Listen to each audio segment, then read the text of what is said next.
ஆனா ஒன்னே ஒன்று சொல்றேங்க, உலகின் ஈடு இணையற்ற தலைவர் மாண்புமிகு நரேந்திர மோடி அவர்கள் தான் எங்களுடைய சிறுபான்மையோட பாதுகாவலர்.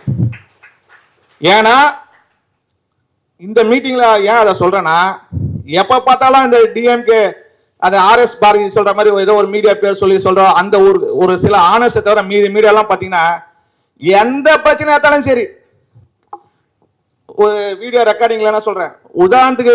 கண்ணு மஞ்சளா யூரின் மஞ்சளா வந்தா கண்ணு ஒரு மாதிரி ஆனாலும் மோடி, வீட்டுல பொண்டாட்டிக்கிட்ட பிரச்சனை மோடி அப்படின்னு அப்படின்ற ஒரு நோக்கத்தோடமே 7 மணில இருந்து 9 மணியோட பிஜேபி திட்டன்ற ஒரு குறிக்கோளோட இருக்கிறாங்க. ஆனா இங்க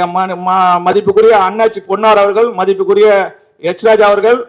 முன்னாள் கவர்னர் அமர் இலா கணேசன் அவர்கள், என்னுடைய ஆஸ்தான தலைவர் திரு சி பி ராதாகிருஷ்ணன், இன்னைக்கு துணை ஜனாதிபதி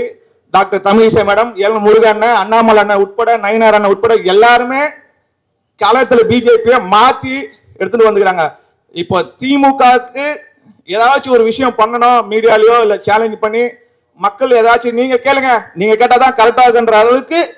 தாமரை கொஞ்சம் கொஞ்சமா மலர்ந்துனே வருது.